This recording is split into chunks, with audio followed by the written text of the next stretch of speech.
I ran into my first scary thing. You'll see this bolt over here. It literally just fell out.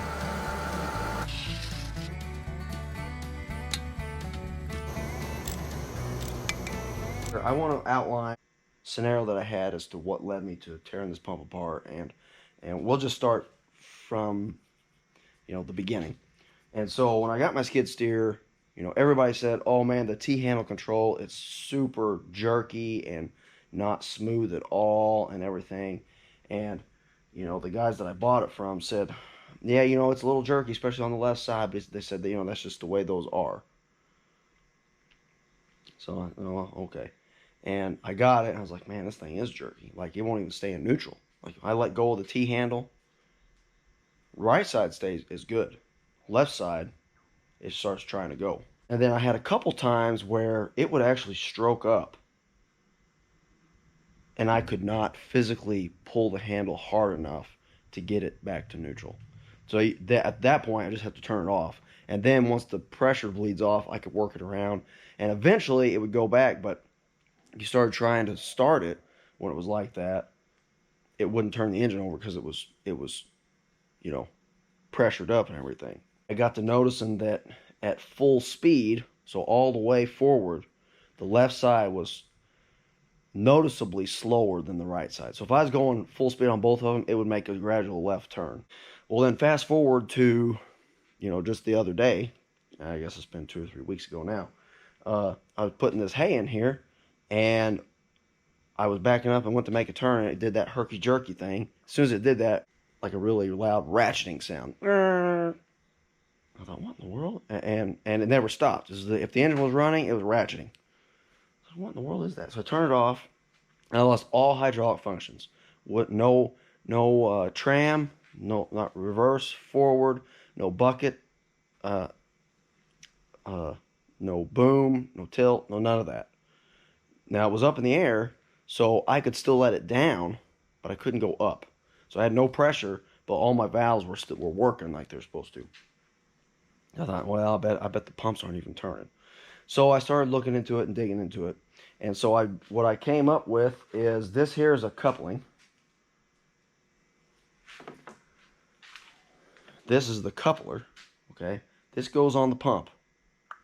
This goes in the coupling. The coupling bolts to the flywheel. And so what happened, you can see, I don't know if you can see that or not. Those teeth are all stripped out because this is plastic. So it's by design, this is supposed to fail. Okay? Well, I did get a new one of them. $70 plus $10 shipping. I can't believe they charge for shipping. But the part number on this piece is a 129553. And so what this gave me the opportunity to do is, I was down. I had to take the pumps off anyways. Now's the time to get this pump fixed. And I called my local hydraulic shop. They're backed up like 2 or 3 months, so I don't really want to wait that long anyways. But they did give me a little bit of information. Basically, they said if there's something major wrong with these pumps, they're trash because you can't get parts for them. Well, great. So I started tearing into it. Luckily, the parts books, service manual, all that stuff is readily available online. You just have to know the model number. So the model number of the pump on the 6635 is a 72400, so 72400 Eaton pump. You Google that, it'll pop right up. If you put 72400 Eaton service manual, boom, it'll pop up. It'll tell you how to take it apart, how to put it together, all the specs, all that good stuff. Really good stuff. I spoke to the local hydraulic shop. They are booked up for several months, so they don't have time to mess with this. So I did talk to the guy.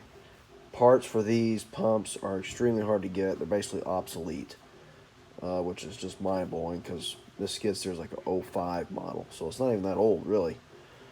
Not by my standards, at least. Clean my workstation up a little bit. You cannot take the piston out until you take the actual piston set of the actual pump out. So I've cleaned it off. taking the 4 bolts out here. I've got it standing straight up. First thing I did was I did make a score mark here and here. So when I put this back together, I know which way all this is turned.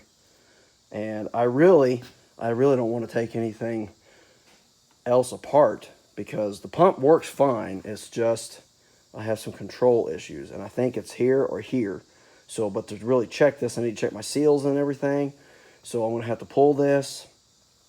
Then I'm going to have to pull the swash plate and backing plate and all the pistons and everything to get my actuator out from that piston so that piston will actually slide out. So I'm going to lift this off here right now. It actually looks like these two are stuck together and this one here might come off. If that's the case, I'm good with that. Because again, I don't really want to do anything in here. Everything here is working fine. So if it ain't broke, don't fix it, right? I got the back plate assembly, which is this right here. This is the charge pump assembly. I took those off as one piece. In order to take the piston assembly out, once you have that, now there's a snap ring. I should have showed you this before I did it, but there's a snap ring that you can see right here. You don't want to take that snap ring off. That holds this assembly together, and I don't want to, it's got oil all over it, and I don't want to get nasty here while I'm videoing, but on the bottom side, if I flip this over, you can see that.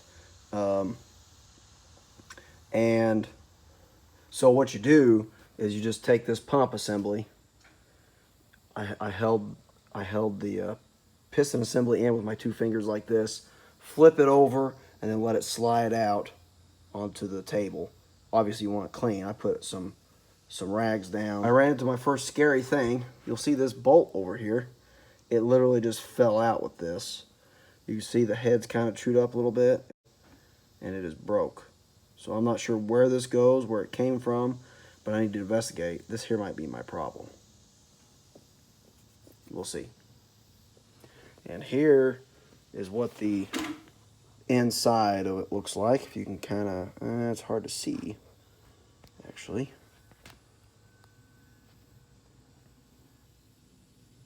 But this end over here, you can kind of see the servo piston right up here. And that's what's actually, that servo piston, there's a notch right in there. This actuator is actually what catches in that servo piston, and that servo piston is actually what is actually moving this swash plate and actuator here. So I actually think that bolt might go right in there. I'll have to dig into that a little bit. We'll see. It broke off. Hopefully I can get the end of it out. We'll see. You can see where it's kind of been chewed up there a little bit there.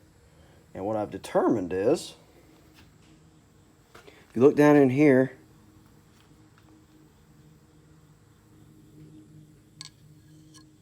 there's a hole right here. That hole right there, that's where that bolt goes. This other side here, I was wondering, see how that's like a taper? That's a bolt. That's supposed to look like that star head. See how it's loose? I can move it with this thing. It's loosey-goosey. I haven't figured out how to get it out of there yet. I'll probably use a magnet. That bolt has been spinning. And as it spins and wears, it's been rubbing. You can see this spot right here and this spot over here. It's been rubbing on those 2 pieces. That's right where that piece goes. And those bolts have backed out, and then they've spun around and wore the head down to a taper there. This one here is not quite as bad, but it is broke. And what that does is, this is called the shoe plate. It can turn and move, and I guess potentially, I guess it could lift off there. I don't know if it could or not. There should be pressure against it, but you never know. So I think that's actually my problem. That's, you know, whenever this here is what controls it, your stroke. Okay, if this is rocked one way or the other, the way it does that is it moves these pistons. Well, if this is held still and this piece moves, it's going to do the same thing. So that's why sometimes it'll stay in neutral and then other times it won't. This thing here probably just kind of floats around in there. So I'm going to get this other bolt out of here, And then I'll get the shaft out and get that backing plate out of there. And hopefully I can get the broken bolts out.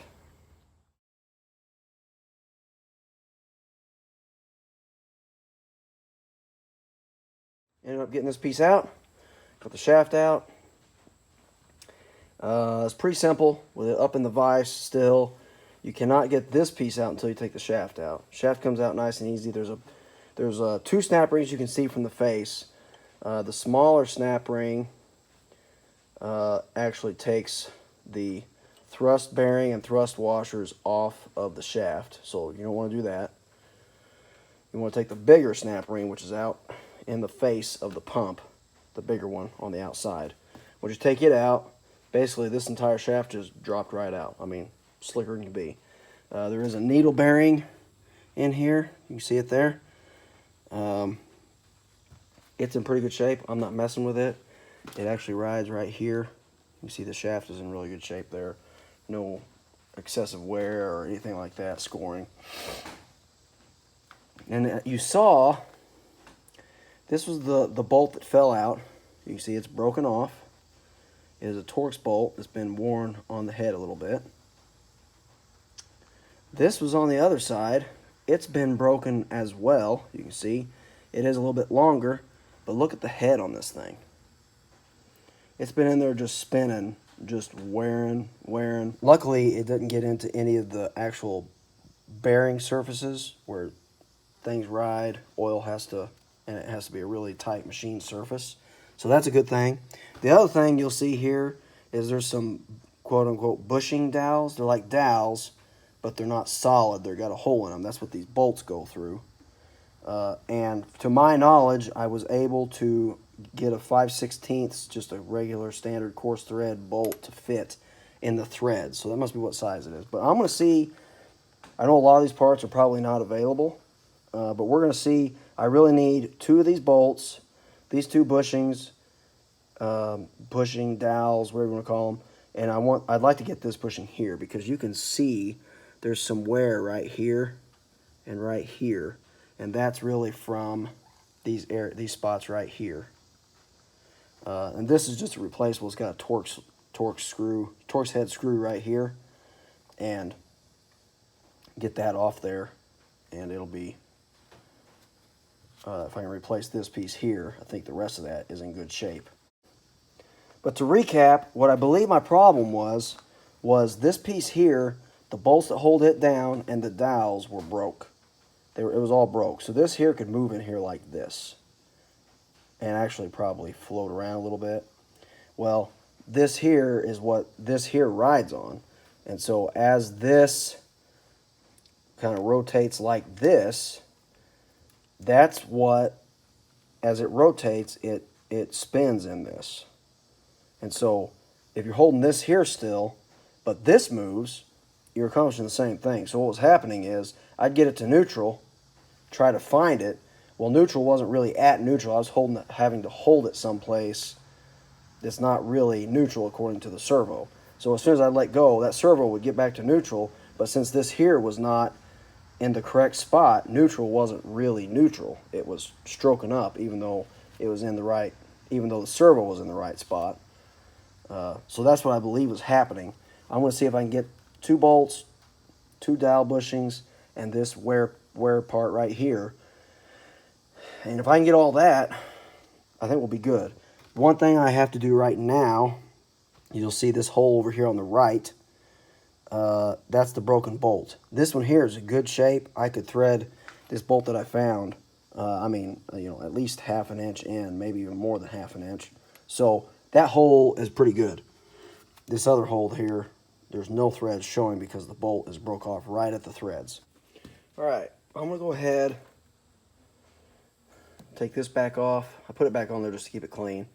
Take this cover off and get the servo piston out of there. I want to check the seals while I've got it this far. All right, so I got the other cap off. I've got the manual control off. Got the bolts out of this, and I'm getting ready to pull this cap off. Now, this is an adjustment. This adjusts where your center is.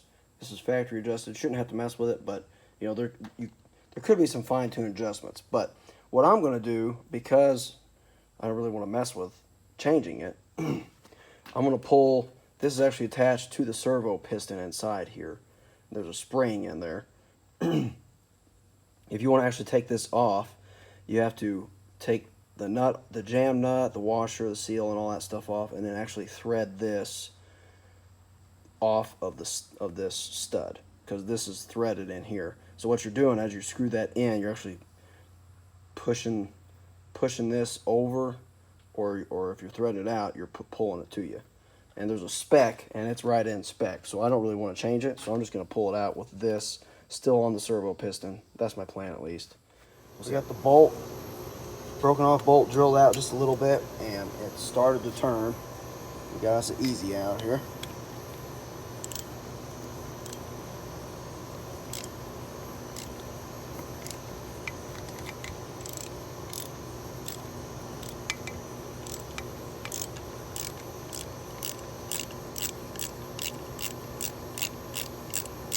Hot dog.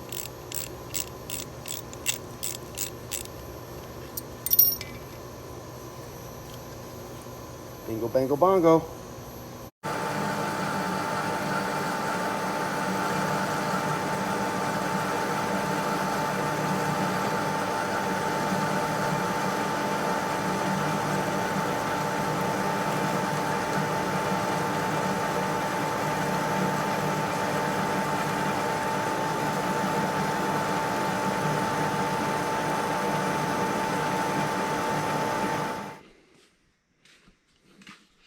All right, so a little update on the pump. I have the pump housing over at a friend of mine's house. We were able to drill out and use the easy out to get the ends of the bolts out. I got a little bit of footage of that for you. There's one, this is the other one. They weren't bound up or anything, they came out pretty easy. And so that would be why this one here was worn off so much more, because it had backed out. You know, see, it had a smaller piece broken off of it. It actually backed out before it broke off more than this one did. So, what I found is parts for these pumps are extremely hard to get. And not just extremely hard. They're obsolete and discontinued. So, like these bolts, can't get the bolts.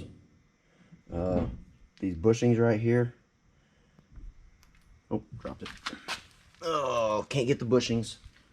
Bushing, dowel, whatever you want to say. This is a piece that basically it goes into that base plate and then into the frame, the housing, and then the bolt goes through it. So it's like a bushing and a dowel kind of all in one. So I'm going to get some socket head cap screws. These are 5/16 bolts. They're 1.5 inches long. And we actually took a grade 8 bolt and machined one bushing already. We're going to machine another bushing since we can't get these. It is pretty thin wall. I don't know how well it'll do, but it'll do something. I'm sure a grade 8's not near as hard as this thing was, but I don't really have the ability to harden and all that stuff. So that's what we're doing. I was able to get the bushing, so the part I'm talking about is the piece that goes down in the pump that this rests on. And this here will go down in that, and it'll actually, that's the part that wears on that. Okay, so I was able to get that. It is fairly expensive. That was like $60. And it's, you know, nothing other than a bushing, really. So that's that. I'm not digging any deeper into this than I absolutely have to, because you can't get parts for it. So there's no sense in me breaking it down, thinking I'm just going to replace all the wear pieces or something like that.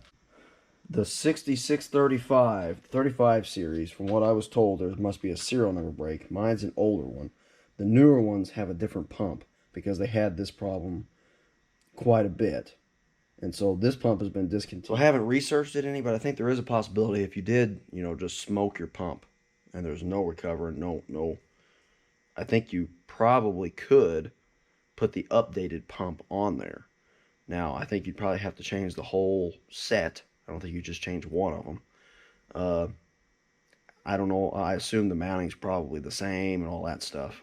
Surely they wouldn't have changed that too, but they could have. So you might have to get a different, bell housing plate and all that stuff. But I'm sure there's probably other motors out there. If you did some research, you could find one that's equivalent to these and replace it with a new one. Of course, that's going to be really expensive, so you have to weigh that out. But uh, my skid steer still, I mean, it runs just fine. This here, actually, it was still running. This one didn't even have me down. Right here, what we're looking at is the bell housing of the engine, as well as the flywheel. So, you see, this here is the flywheel. So it connects it to there. You can see your flywheel teeth back in there. I don't know if you can see them or not. Anyways, here's the plate. I don't know what the correct term for that is, but that's the piece that actually bolts onto your bell housing and lets you be able to mount your pump. Right in here is where the piece that failed bolts goes right in this bore right here. Takes 6 bolts. I think they're 5/16. They take a 1/2 inch bolt socket, and we're gonna go ahead and put that on right now. We'll put that on, and then I'll go ahead and put this bigger plate on, and then I'll be ready to start mounting the pumps once I'm ready. We won't get to that today, but we'll go ahead and put this plastic coupling on here, as well as this big plate. Alright guys, so I'm just taking a little wire brush here and just kind of cleaning the trash out of here, just so it kind of mates up good. The part number of this piece is a 129553. 129553. It's called a coupler, or a coupler plate. And this is what we're dealing with. And you'll see, this is kind of directional. It's flat, flush on this side. This side, it actually sticks up a little bit. This side here goes out, like this, okay? And then this will go right in here.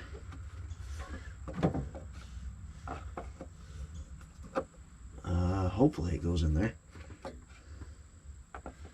That might be a problem, guys, because there's a step there, and it's not really wanting to go in the step. Hopefully whenever I put the bolt in there, it'll want to. We're going to find out here right quick, aren't we? I'm not going to put any Loctite on these yet, because I don't know if it's going to be right. The hardest part about this whole thing is working on your head. Like, working upside down is what I'm trying to say. I can't work on my head because I'm not a brain surgeon, but I don't know that a brain surgeon can work on his own head anyways, right? So we're going to stick that in there.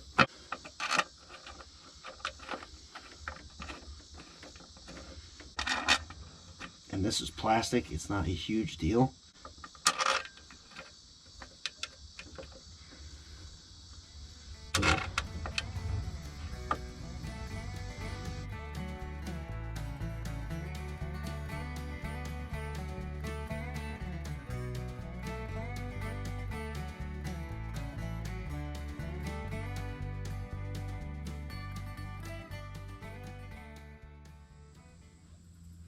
All right, now we're going to torque. Again, the torque is only 14 foot-pounds. So, not much.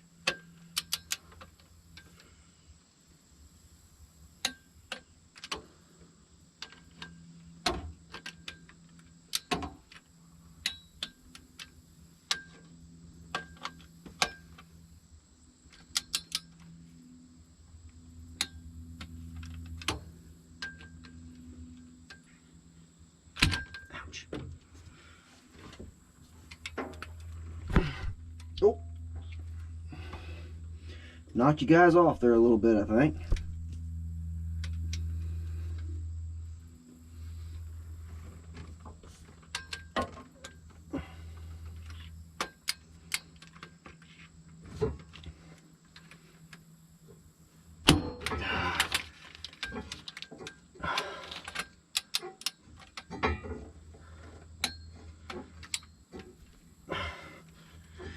Oh, why is that bolt so much closer to the edge?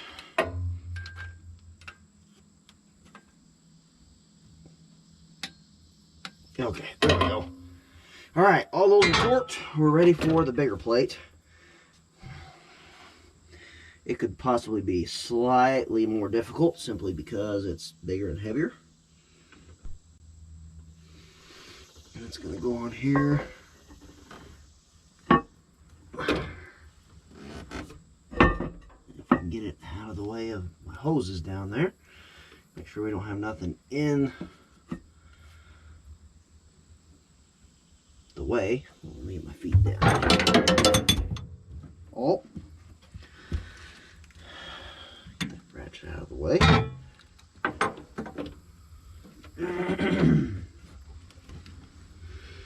Okay. This needs to rotate ever so slightly.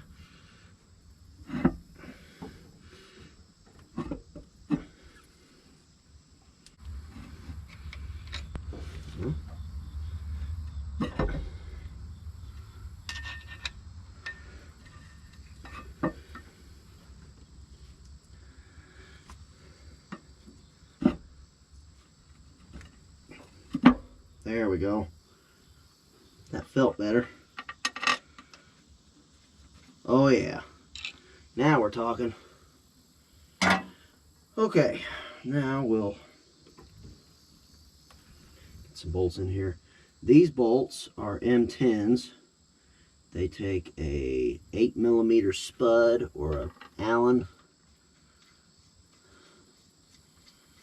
and they are torqued to 28 foot-pounds.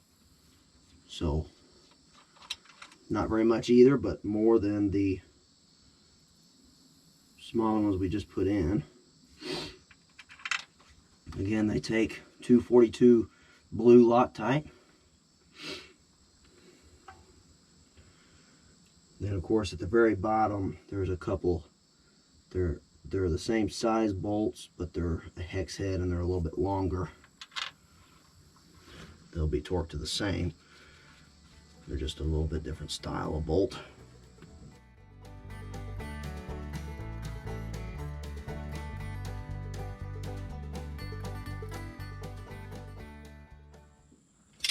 All right, got my torque wrench set to 28. We're going to start torquing these, and then we'll put the other bolts in at the very bottom. Not much of a stroke.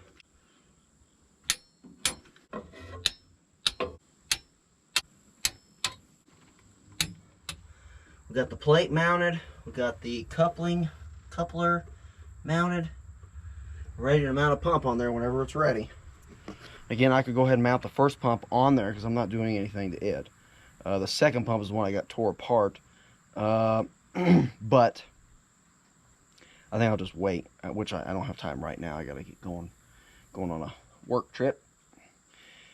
So I'll catch you guys when I get back to it. Thank you so much for watching. I really hope that this has helped you. If you have a Gehl 6635 or similar or the same series or this issue, you know, let me know if you have any questions, or maybe your experience was different. Maybe you were able to get parts. I'd love to know that. So thank you so much for watching. God bless you. God bless America. Franklin County Forage out.